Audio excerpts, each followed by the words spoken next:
조갑제 TV 시청자 여러분 안녕하십니까. 2023년 9월 18일 오전 11시 3분입니다. 오늘 이재명 더불어민주당 대표는 바쁜 날이었습니다.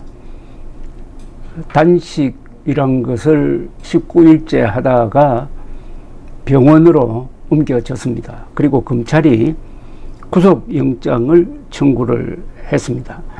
백현동 개발 특혜 의혹과 쌍방울 대북 송금 사건을 묶어서 구속영장을 청구한 겁니다. 그런데 한동훈 법무장관은 오늘 아침에 국회에 들어서다가 기자들로부터 질문을 받았습니다. 어느 기자가 이렇게 이야기를 했습니다. 이재명 대표 영장 청구가 되었는데 이 대표 몸 상태가 안 좋아서 입원한 상태이다. 윤석열 정부의 탄압이라고 주장하고 있는데 어떻게 생각하느냐? 는 질문이었습니다. 이에 대해 한동훈 장관은 아주 냉정하게 이야기했습니다. 수사받던 피의자가 단식해서 자해한다고 해서 사법 시스템이 정지되는 선례가 만들어지면 안 된다고 생각한다. 그러면 앞으로 잡범들도 다 이렇게 하지 않겠습니까? 라고 되물었습니다. 이어서 지금처럼 소환 통보를 받고 나서 시작하는 단식은 처음 봤다. 과거에도 힘 있는 사람들이 죄짓고 처벌 피해 보려고 단식하고 입원하고 휠체어 타고 이런 사례는 많이 있었지만 성공하지는 못했다고 했습니다. 한동훈 장관은 또 과거 정치인들 단식할 때는 명확한 목표 왜 하는지가 분명했고 그걸 잘 설명했는데 이번 단식은 왜 하는지 설명을 잘 못하고 있지 않느냐. 본인들도 명분이 없다는 걸 아니까 손에 잡히는 물건 아무거나 잡아서 집어 던지는 듯이 단식 시작할 땐 없었던 총리해임, 내각 총사퇴, 탄핵이니 하는 맥락 없는 이야기들을 쏟아내고 있는 것 아닌가. 그런데 정작 국민들은 이거 왜 하는지 단식의 목적을 아마도 정확히 알고 계실 것이라고 했습니다. 기본적으로 한동훈 법무장관은 이재명 더불어민주당 대표의 단식을 단식해가지고 영장 집행을 막으려는 일종의 자해 행위로 본다는 이야기죠. 단식해서 자해한다고 사법 시스템이 멈추면은 잡범도 따라 할 것이다. 요 말이 핵심입니다. 그러니까 구속영장 청구가 되든지 수사가 들어올 때 단식에 들어가 버리면은 수사도 못하고 영장 집행도 못하게 된다.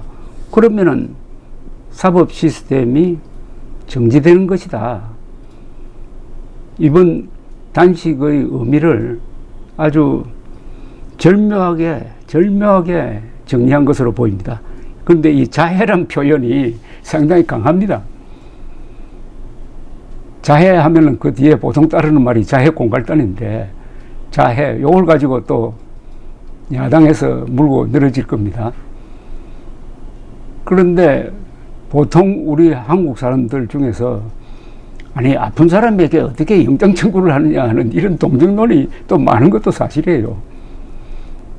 한국에서는 특히 정치권이나 뭐 이런 데서는 운동권도 마찬가지지만은 일단 핍박받는 사람 또는 약자 입장이 되고 입장으로 비춰지면은 아주 유리합니다. 약자의 떼쓰기에 대해서는 상당히 너그럽습니다. 그리고 탄압받는 사람의 무슨 억지에 대해서도 너그럽습니다. 이재명 씨는 상당히 어떤 면에서는 윤석열 대통령보다 힘이 센 사람입니다. 윤석열 대통령이 이재명이 저지른 이런 범죄 혐의를 가지고 있었다면은 대통령 자리에서 앉아 있을 수 있겠습니까? 대통령도 되지 못했겠지만 대통령이 된 뒤에라도 아마 쫓겨났을 가능성이 있습니다. 그러나 이재명은 계속 큰 소리 칩니다. 실질적인 한국의 최고 권력자는 이재명이 아닌가 하는 생각이 듭니다. 그런데 이재명은 계속 약자 코스프레를 하고 있습니다. 이게 상당히 먹히는 것 같아요.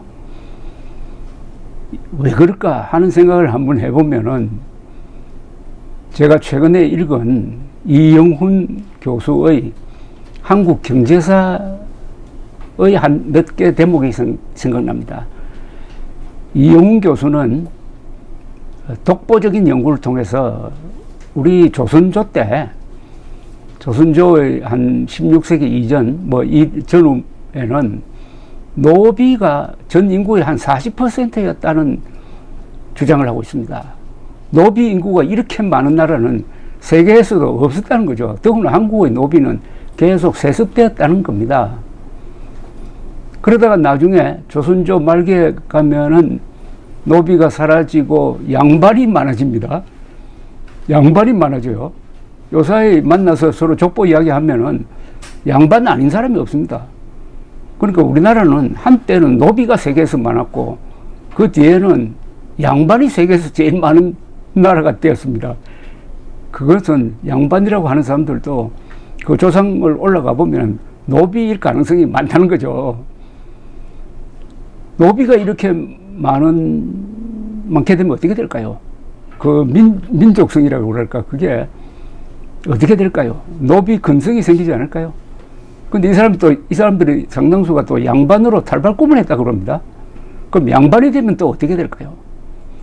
요 두 가지 측면, 두 가지 좋은 면도 있겠지만 나쁜 측면을 말씀드리면은, 양반으로서, 가짜 양반으로서 군림하는 성격과 노비로서의 피해의식 또는 열등감, 이런 컴플렉스가 생기지 않을까. 그게 요사이 정치권에서 나타나고 있는 이 피해자 연기, 탄압을 받는 사람 연기로 나타나는 게 아닐까 하는 그런 생각도 해봅니다.